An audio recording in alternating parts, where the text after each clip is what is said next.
That's how it is with God's love. Once you've experienced it, you spread His love to everyone. You want to pass it on. Kita semua berdoa, kita masuk dalam hadirat Tuhan. Kami memuji segala kebesaran-Mu untuk Engkau yang sudah mengaruniakan anak-Mu. Yang tunggal itulah Yesus, mau menjadi manusia bagi kami, mau mati bagi kami, dan untuk tujuan yang sangat penting. Yang dari surga sudah Tuhan letakkan misi itu kepada Yesus menjadi juru selamat kami. Dan Allah itulah yang menyelamatkan kami, yang menjadi contoh teladan bagi kami. Engkau yang pernah mengalami segala kesesakan, penderitaan, dan segala apa yang Engkau kerjakan adalah demi keselamatan kami dan demi teladan yang Engkau tinggalkan. Biarlah itu yang menjadi panutan kami, contoh kami.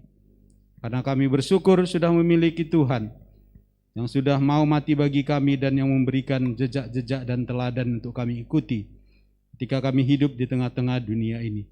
Dan kami bersyukur Tuhan meninggalkan firman kebenaran yang sudah ditulis oleh hamba-hamba-Mu yang diilhamkan oleh Roh Kudus dan ada di tangan kami masing-masing. Hari ini itulah yang kami dengarkan, kebenaran yang sejati, yang bisa dipertanggungjawabkan, yang kekal, dan tidak pernah satu titik pun, satu kata pun yang salah. Terima kasih Tuhan. Biarlah hati kami memuji Tuhan, hati kami bersemangat untuk mendengarkan ini, dan hati kami diliputi oleh semangat untuk melakukan kebenaran ini. Karena kami semua mau menjadi orang-orang yang berbahagia. Terima kasih Tuhan, di dalam nama Tuhan Yesus, kami siap untuk mendengar dan melakukan firman-Mu. Amin.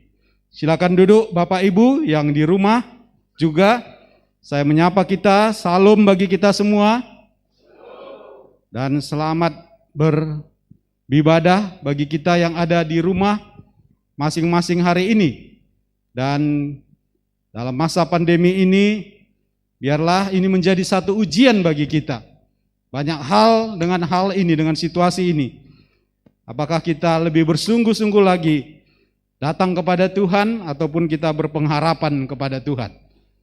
Jangan kita kehilangan identitas kita sebagai orang percaya, sebagai orang Kristen karena situasi ini. Tapi biarlah kita menunjukkan sungguh-sungguh identitas kita sebagai orang percaya. Salah satu adalah dengan ucapan syukur yang kita naikkan kepada Tuhan. Biarlah jangan hanya keluhan, umpatan, dan juga segala serapah dari mulut kita dalam masa-masa sulit ini. Tapi marilah kita melihat Tuhan yang terus berkarya, bekerja di dalam hidup kita, di dalam keluarga kita, dan di dalam gereja kita. Baik, saya mengapresiasi pertama untuk ibu-ibu yang sudah menghafal jelajah Alkitab. Ya, kita sekali lagi memberi tepuk tangan kepada ibu-ibu. Dan bentuk apresiasi saya adalah dengan memberikan hari ini es kepada ibu-ibu. Ya.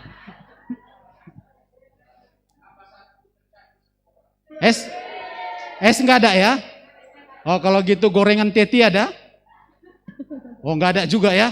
Berarti saya serahkan kepada Pak Angel lagi untuk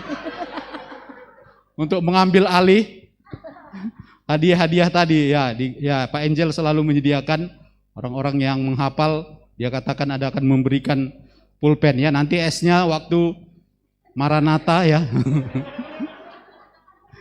Esnya setelah PPKM ya. Baru ada ya kan. Oke, kita memuji Tuhan, semangat kita untuk belajar firman Tuhan. Karena itulah yang kekal, itulah kebenaran. Ya. Baik Bapak Ibu, kita masuk di dalam kebenaran firman Tuhan.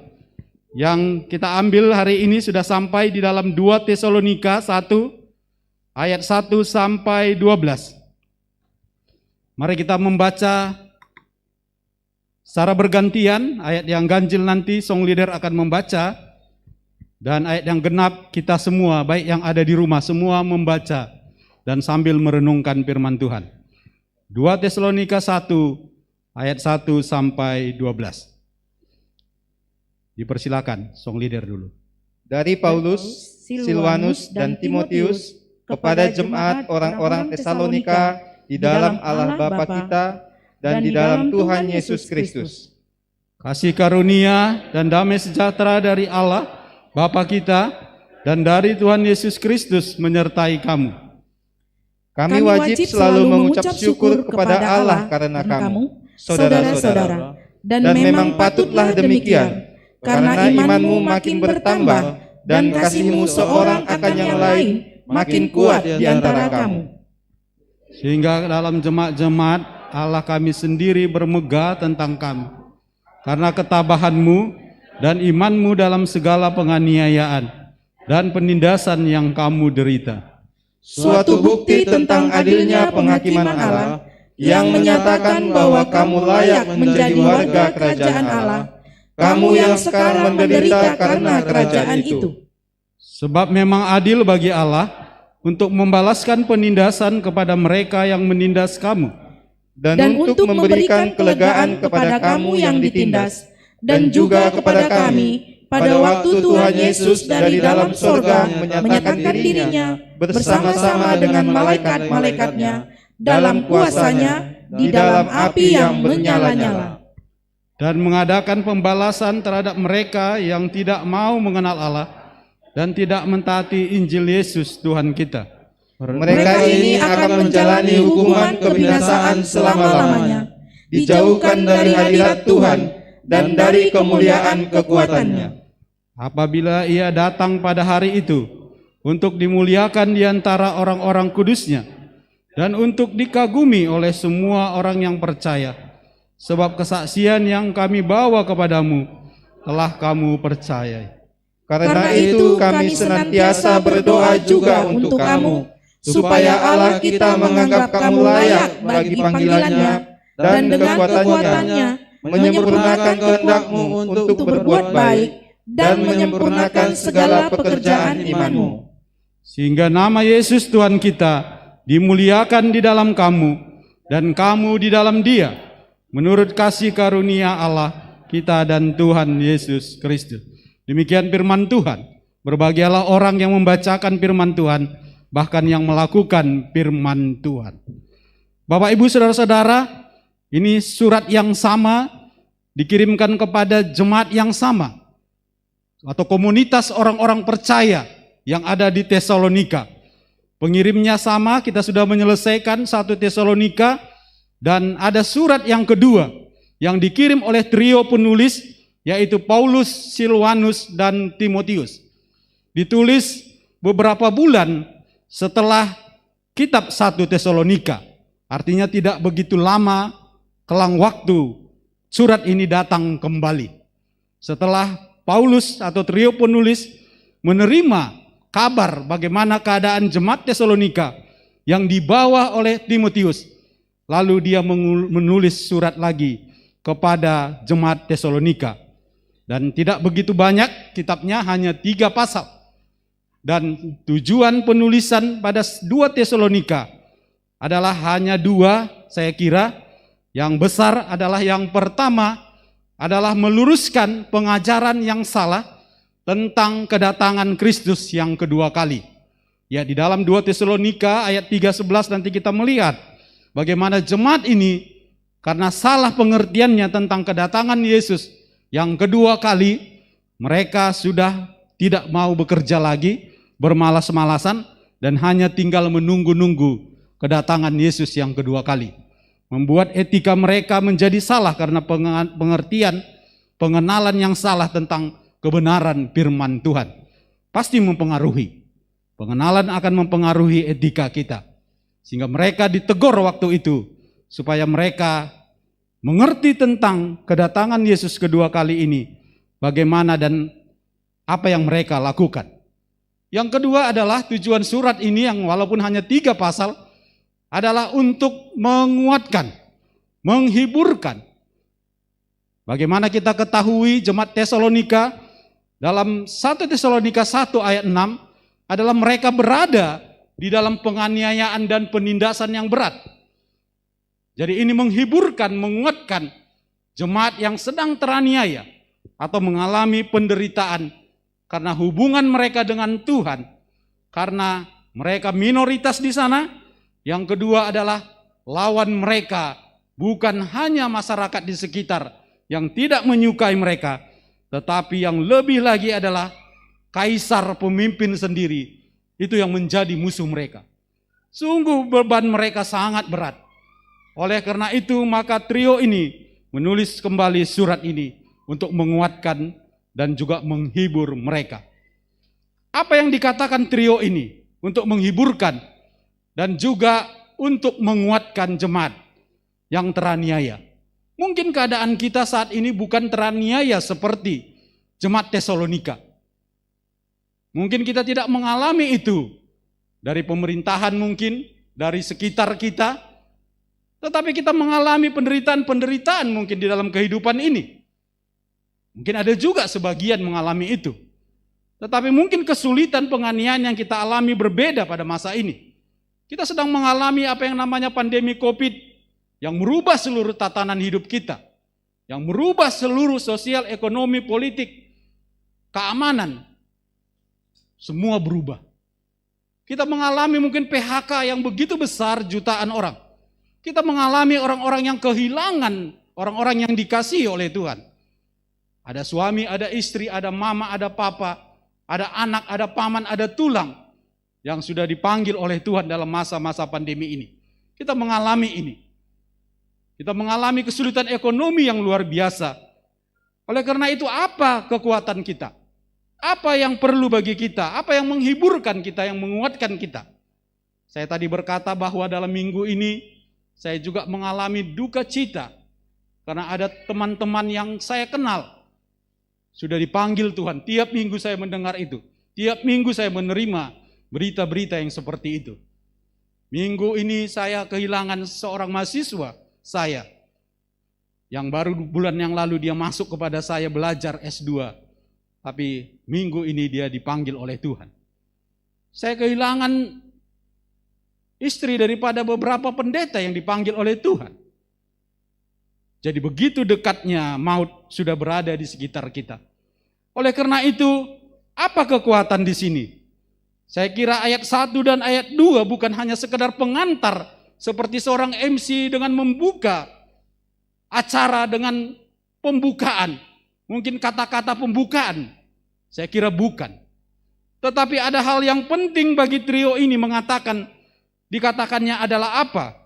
Kepada jemaat orang-orang Tesalonika di dalam Allah Bapa kita dan di dalam Tuhan Yesus Kristus. Inilah yang menguatkan, menghibur orang-orang yang teraniaya, orang-orang yang mengalami penderitaan, kesusahan, air mata, dan kesulitan-kesulitan saat ini. Apakah ini menghibur kita juga? Kalau trio ini menghibur bukan dengan mengirimkan uang, walaupun mereka perlu uang. Tetapi adalah dikatakannya dalam suratnya adalah, kamu ingat status kamu walaupun kamu mengalami kesusahan, penderitaan, tangisan. Dan kita tahu bahwa jemaat Tesalonika secara ekonomi bukanlah mengalami ekonomi seperti jemaat Filipi. Yang kaya, yang membantu Paulus, yang mempersembahkan misi. Dan juga bagaimana kekurangan-kekurangan ada waktu itu bencana, jemaat Filipi cepat membantu. Bukan seperti jemaat Laodikia. Itu di dalam Wahyu pasal 3. Kita melihat bagaimana jemaat Laodikia yang begitu kaya. Dan mereka mengatakan kami kaya. Karena apa? Karena mereka memang jemaat Laodikia adalah jemaat yang memiliki yang namanya apa? Mereka punya pabrik pelumas mata. Yang sangat terkenal sekali. Dan mereka punya pabrik kain wol. Waktu itu tapi Tuhan berkata kepada jemaat Laodikia apa? Kamu suam-suam kuku, kamu dingin dan tidak panas. Belilah kepadaku apa? Kain putih untuk menutupi ketelanjanganmu.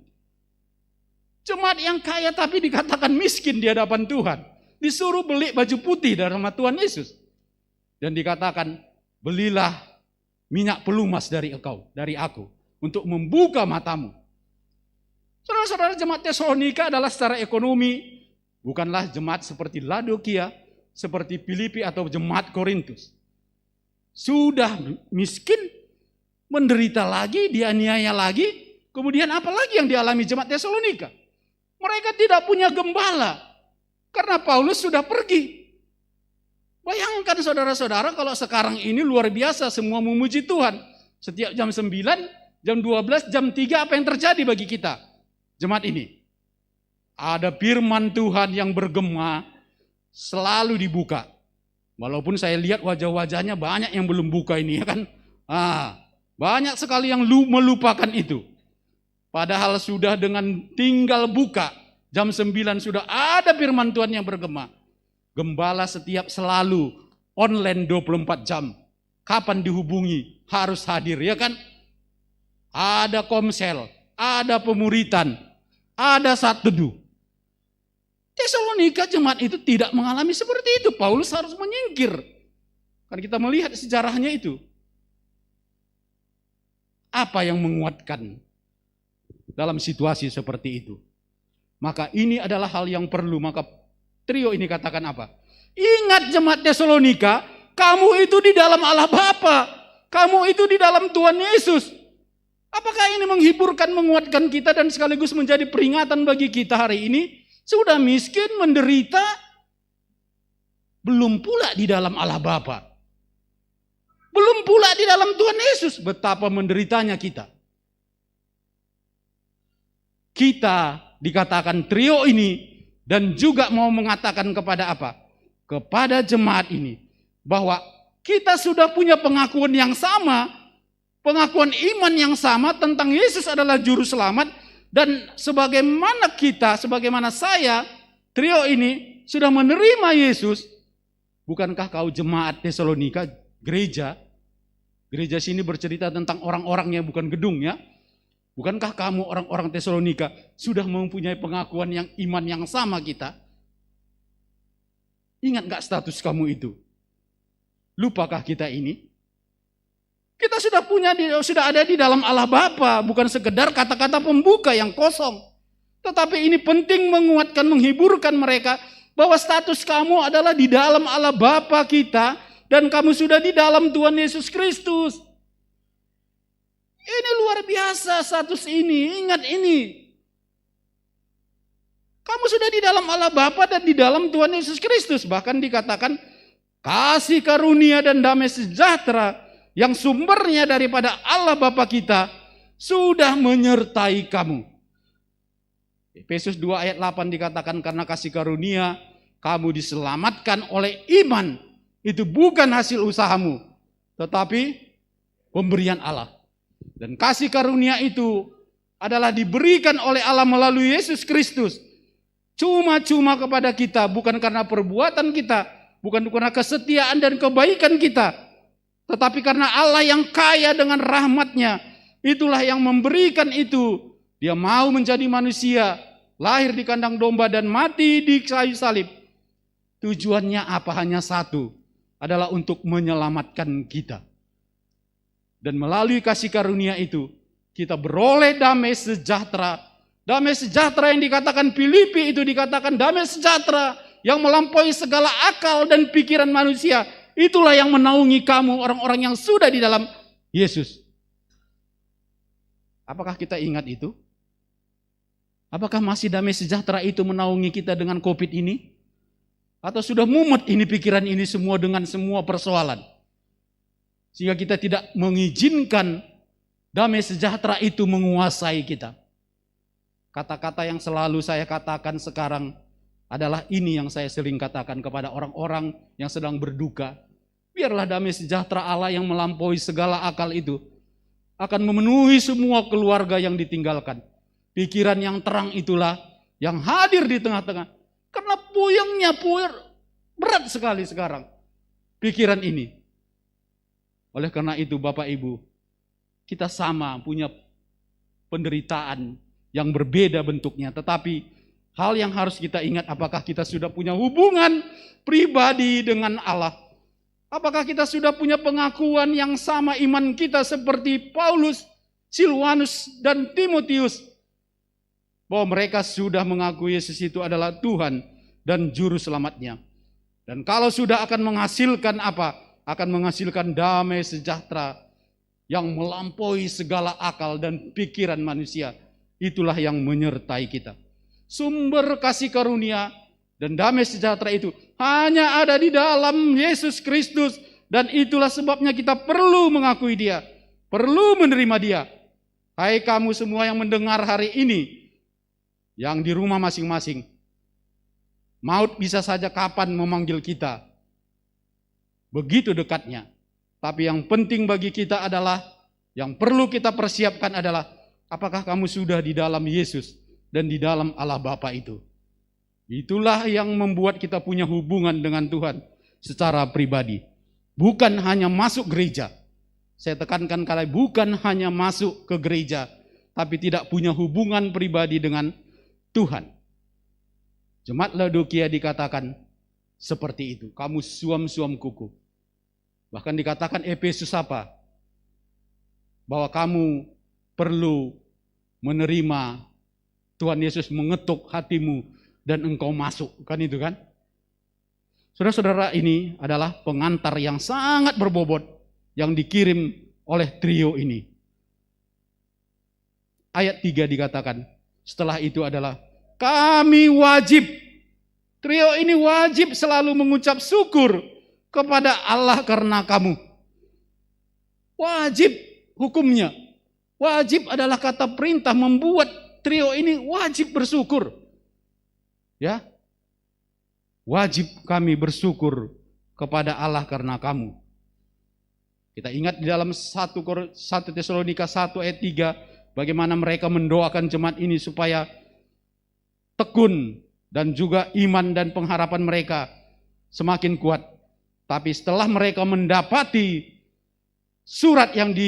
kabar yang dibawa oleh Timotius ini menggembirakan, sehingga ini membuat Paulus yang juga di dalam penderitaan, bukan hanya Tesalonika, orang-orang Tesalonika, tapi Paulus juga mengalami penderitaan yang hebat.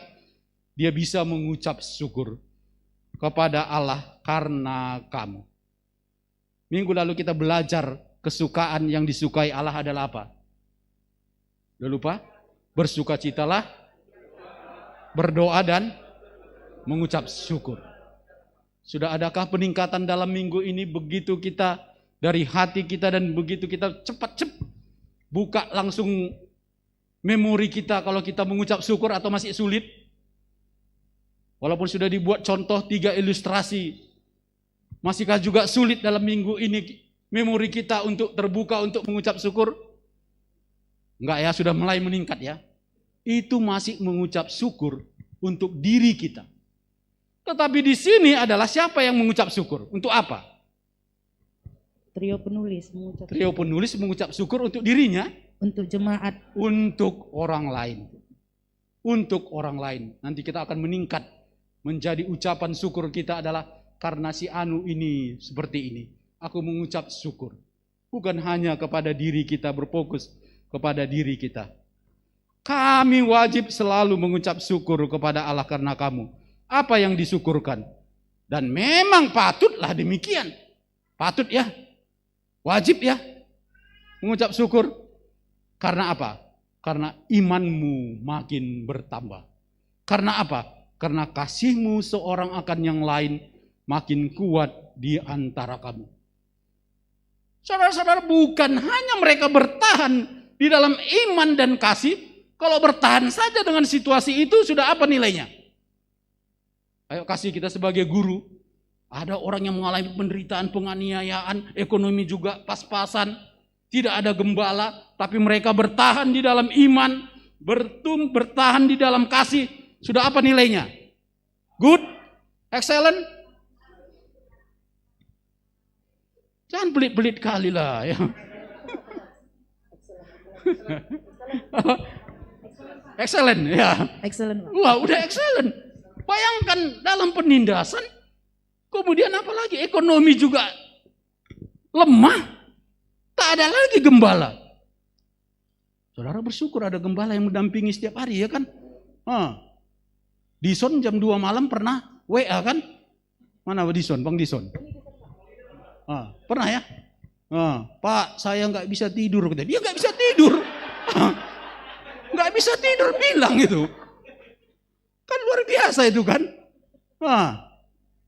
Jangan marah ya Bung Dison ya, ini contoh ya. Artinya kan selalu ada gitu. Selalu ada gembala yang siap gitu. Mereka enggak.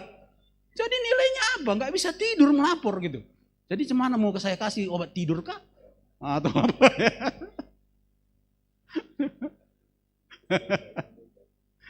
Saudara-saudara, tapi mereka dikatakan adalah bertambah kasih mereka.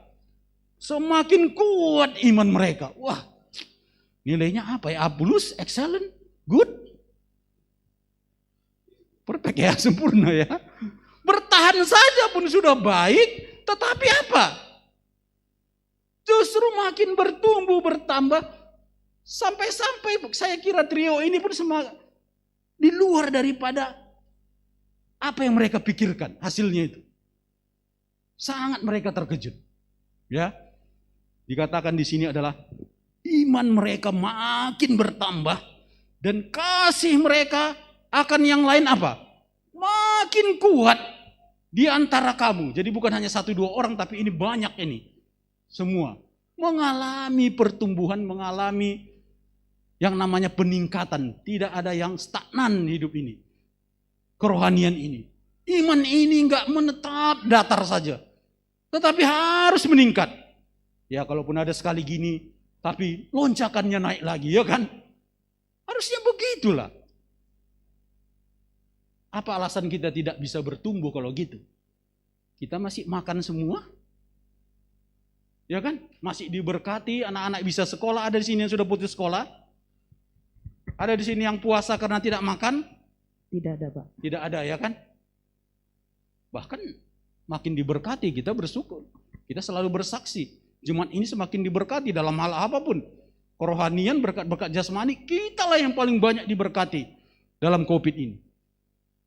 Dalam hal apa lagi? Tadi kita sudah mendengar orang-orang yang percaya pun dalam masa COVID ini begitu banyak yang mengaku hanya diajar dengan Zoom. Itu bukan luar biasa pekerjaan Tuhan ya. Kan paling banyak juga bertobat ya kan? Dan hal-hal yang lain. Saudara-saudara, apa alasan kita?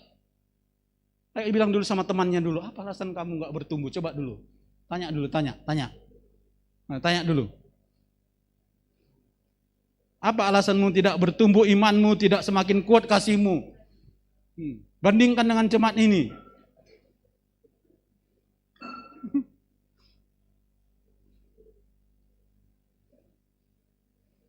Apa katanya? Tidak dijawabnya, gitu. Tidak dijawabnya.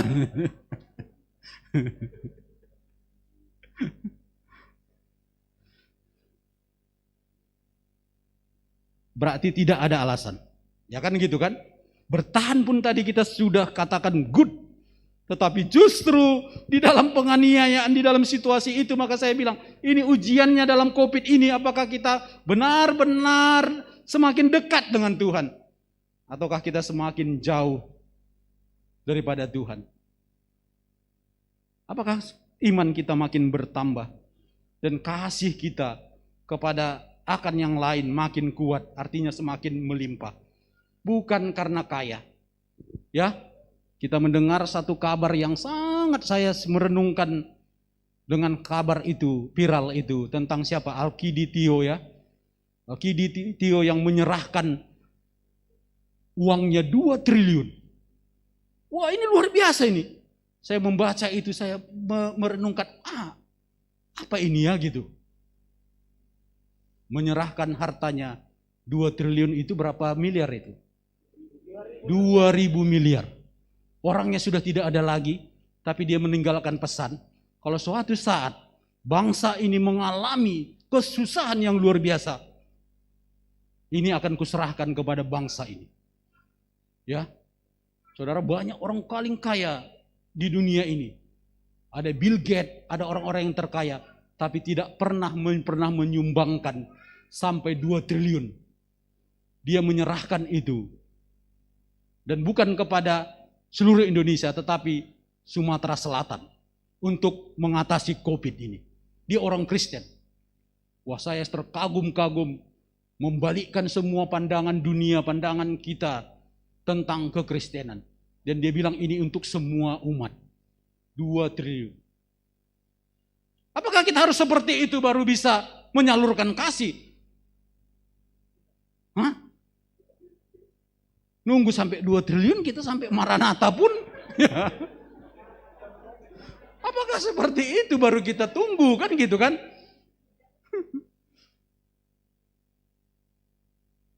Dan itu pun saya kira anak-anaknya jujur ya kan. Kan bisa saja, itu kan wasiat bisa saja tidak dikeserahkan.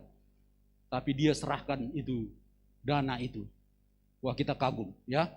Bukan untuk kepada ras tertentu bantu ke sana, enggak. Untuk bangsa Indonesia, bukan orang Indonesia. Ya karena dia Tionghoa kan. Bukan warga negara asli. Wah ini sangat-sangat bagus teladan ini, contoh ini. Tapi apakah kita harus menunggu seperti itu ya? Tidak mungkin. Tapi jemaat ini kuat di dalam kasih walaupun secara ekonomi mereka tidak mengalami seperti jemaat Laodikia, seperti jemaat Korintus ataupun Filipi. Iman harus bertumbuh, iman harus bertambah. Sudah berapa tahun kita bertobat, percaya di dalam Kristus? Apakah kita mengalami pertumbuhan iman kita? Apakah kita mengalami kasih yang kuat, kasih yang melimpah? Bukan karena kaya. Gereja ini saya bilang selalu harus melimpah kasih kita. Harus melimpah kasih kita kepada orang. Saya punya konsen dalam masa COVID ini adalah mendoakan orang-orang yang terpapar COVID. Siapapun yang saya ketahui. Saya selalu berdoa. Dan kalau bisa saya akan memberikan sesuatu sebagai perhatian tanda kasih kepada orang-orang yang terpapar. Dan itu saya tekadkan. Kasih semakin kuat. Kasih semakin harus bertumbuh. Bukan hanya pujian seperti yang dilakukan Bapak Sam yang diplesetkannya apa? Hari demi hari. Begini-begini saja. Seharusnya apa? Hari demi hari bertambah-tambah indahnya. Minggu demi minggu bertambah-tambah indahnya. Bulan demi bulan bertambah-tambah indahnya, tapi diplesetkan menjadi hari demi hari, begini-begini saja.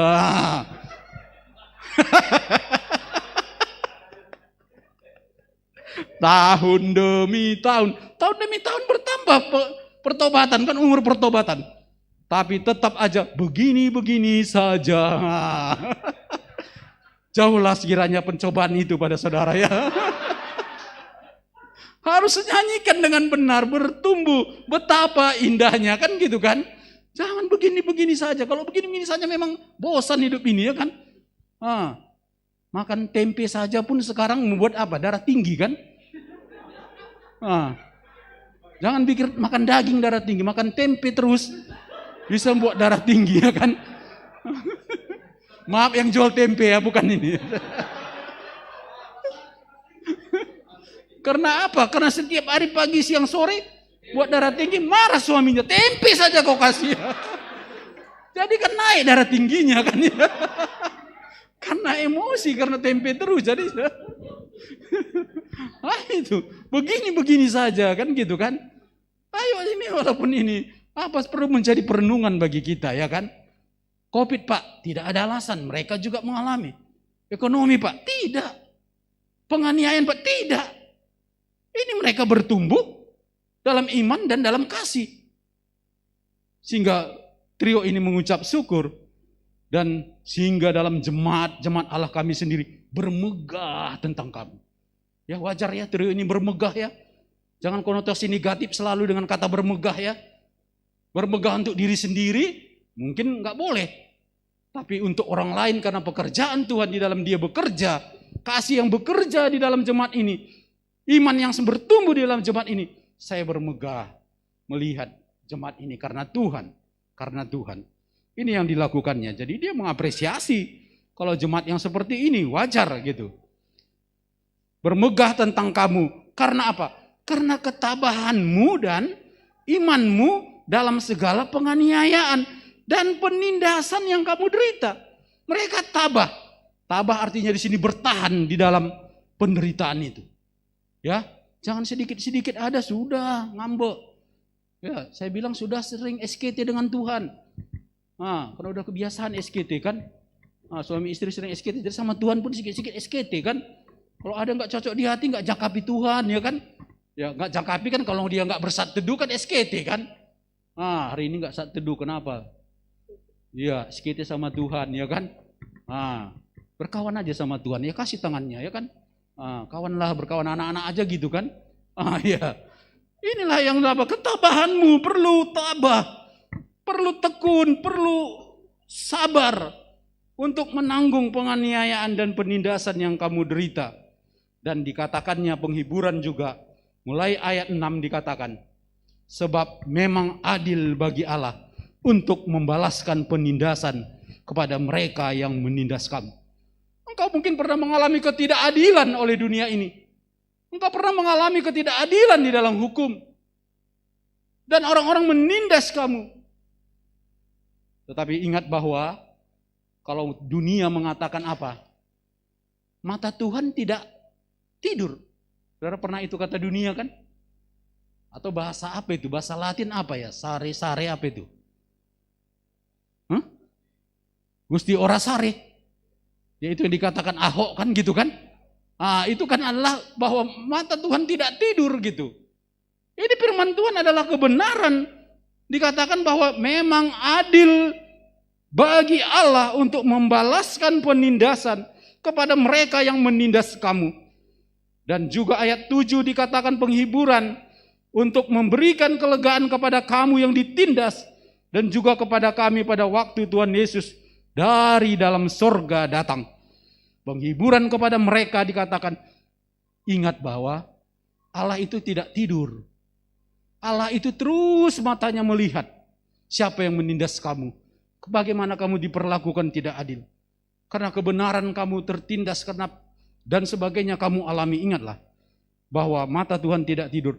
Dan nanti suatu saat dia akan membalaskan itu kepada yang melakukan itu kepada kamu. Nggak usah capek-capek kita mikiri pembalasan, nggak usah. Ya kan? Ada Tuhan. Kemudian dikatakannya apa? Ayat 7 tadi. Karena waktu nanti Tuhan Yesus datang dari sorga. Ya, jadi Tuhan Yesus itu datang dari sorga karena dia pulang kampung dari sorga. Sudah pulang kampung, datang lagi dia, kan itu. Dan nanti dia dikatakannya apa ayat 7. Pada waktu dia datang menyatakan diri, dia bersama-sama dengan malaikat-malaikatnya dan dalam kuasanya, dan dia datang dalam api yang menyala-nyala. Baru nanti ayat 8, dia akan mengadakan pembalasan terhadap mereka yang tidak mau mengenal Allah. Hari ini menjadi peringatan bagi kita. Siapapun kamu yang mendengar hari ini yang belum mengenal Allah, Yesus satu-satunya Allah yang benar, Yesus satu-satunya jalan ke surga, maka hari ini itu samanya kamu tidak mengenal Allah, ataupun kamu tidak berusaha mengenal Allah. Jangan pasif. Mengenal Allah itu harus aktif, mau mengenal Allah. Tanya orang, tanya gereja, belajar kamu untuk mengenal Allah satu-satunya.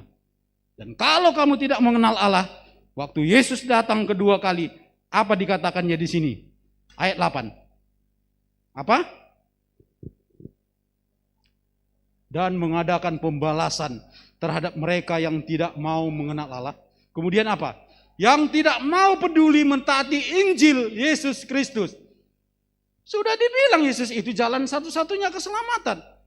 Tidak ada yang lain, kamu diselamatkan karena kasih karunia. Terus kamu tidak hiraukan. Kamu cuekin semua berita Injil itu. Ingat waktunya nanti. Dia datang dari surga bersama-sama malaikatnya. Datang dengan api yang menyala-nyala. Dan dia akan membalaskan itu kepada kamu semua. Dan dia katakan apa? Mereka ini akan menjalani apa? Hukuman kebinasaan selama-lamanya. Selama-lamanya menunjukkan waktu yang kekal. Kebinasaan itu kepada orang yang belum percaya kepada Tuhan Yesus. Yang belum mentaati Injil Yesus. Dia akan dijauhkan, mendapat hukuman kebinasaan. Kemudian apa? Dijauhkan daripada hadirat Tuhan dan dari kemuliaan kekuatannya. Memang Bapak Ibu selama kamu masih di dunia, masih bersatu semua. Orang yang percaya, Orang yang sudah menerima Yesus masih bercampur di tengah-tengah bumi ini. Kalau datang setiap pagi ada matahari dari timur ya? Belum pindah ke barat ya kan? Iya, timur. Semua manusia menikmati matahari, benar ya? Tidak ada perbedaan. Ada nggak di sini orang percaya kena matahari, baru orang yang tidak mentaati Injil tidak kena matahari? Enggak ya? Di dunia memang masih ada sedikit-sedikit kasih Tuhan kepada kita, kepada orang-orang yang belum percaya. Kalau ada hujan di Medan, kita masih kena hujan. Sama bersama-sama. Kalau ada COVID, adakah orang percaya ada garansi tidak kena? Oh banyak, tak ada. Pendeta banyak yang kena. Keluarga pendeta banyak yang juga yang dipanggil Tuhan. Banyak sekali. Jadi tidak ada sedikit kasih Tuhan, sedikit kebaikan masih ada bersama-sama. Waktu sedih masih ada penghiburan. Waktu sakit masih ada rumah sakit. Kalau ada kesakitan yang sakit sekalipun masih ada ya mungkin penahan rasa sakit. Tapi nanti waktunya datang itu, engkau sudah dijauhkan daripada hadirat Tuhan. Artinya apa? Waktu Adam dan Hawa jatuh dalam dosa, sebenarnya Allah sudah menjauhkan daripada Adam, daripada Tuhan. Kan itu, dibuang. Itu masih di dunia.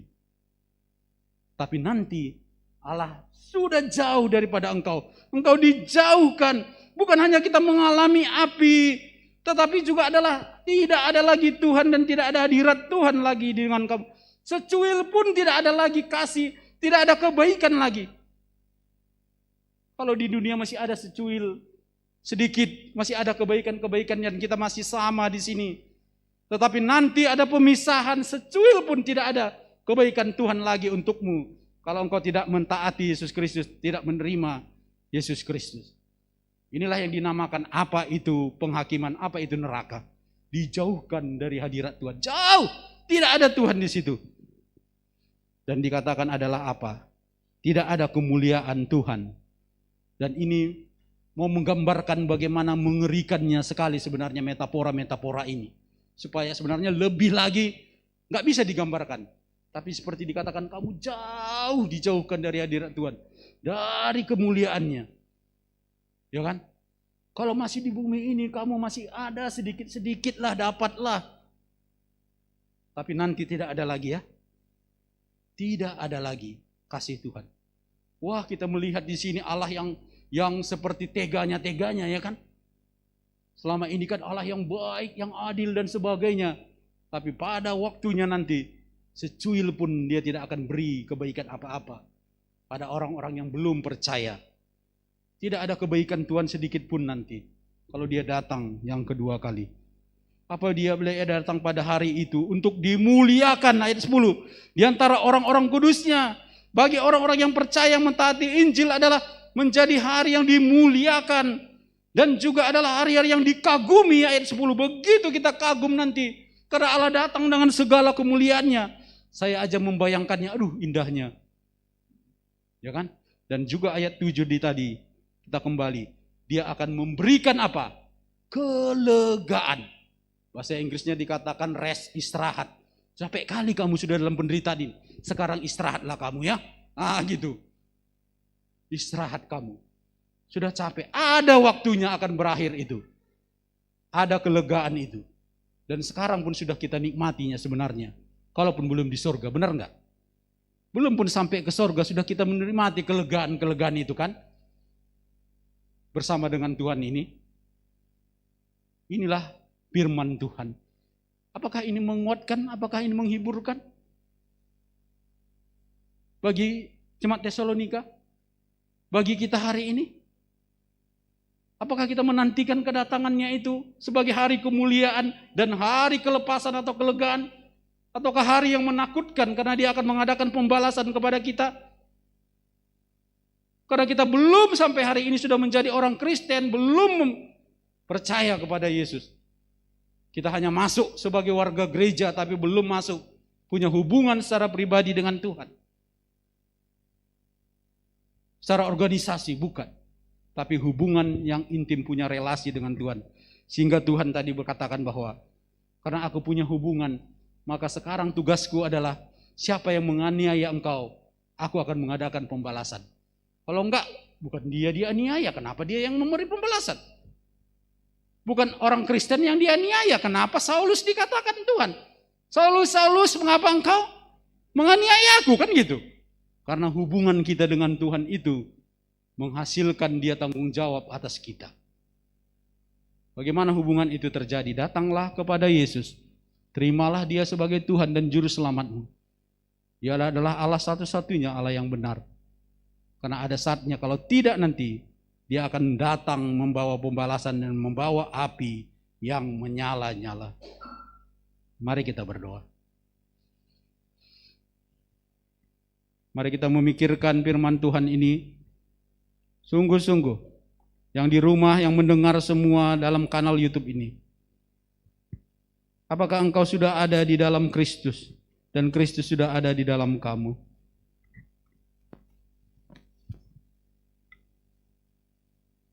Karena maut begitu dekat sekali dengan kita saat ini. Tapi yang penting adalah persiapan kita.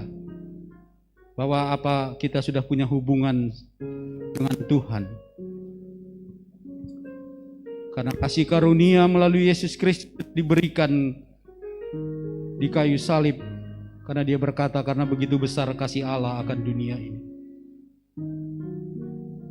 Dan kasih karunia itulah menghasilkan damai sejahtera di dalam hidup kita. Damai sejahtera yang melampaui segala pikiran manusia, yang melampaui segala akal. Itulah yang diberikannya kepada kita. Bagi kamu yang sudah percaya berapa tahun, apakah engkau mengalami pertumbuhan iman? Pertumbuhan semakin kuat di dalam kasih. Tidak ada alasan bagi kamu hari ini mengatakan sulit hidup ini. Bukankah jemaat Tesalonika mengalami kesulitan yang luar biasa? Tidak punya gembala, ekonomi hancur. Tetapi luar biasa iman dan kasih mereka. Mari kita berkomitmen kepada Tuhan. Yang belum hari ini, datanglah kepada Tuhan Yesus. Yang sudah, marilah kita berjuang supaya kasih dan iman kita bertumbuh. Kalau kita belum hari ini, maka akan ada saatnya dia akan mengadakan pembalasan kepada orang-orang yang tidak mengenal Tuhan. Yang tidak mau belajar siapa Tuhan yang benar. Tapi bagi kita yang percaya adalah kelegaan, istirahat, dan juga menjadi hari yang dikagumi. Kita akan kagum dengan kedatangan Tuhan. Terima kasih Tuhan. Biarlah jemaatmu siapapun hari ini yang mendengar, kiranya mengambil komitmen apa yang Tuhan inginkan. Jangan ada di antara kami yang tidak berada di dalam Kristus dan belum punya hubungan secara pribadi dengan Tuhan, relasi kepada Tuhan Yesus. Terima kasih Tuhan, dalam nama-Mu kami bersyukur. Amin. That's how it is with God's love. Once you've experienced it, you spread His love to everyone. You want to pass it on.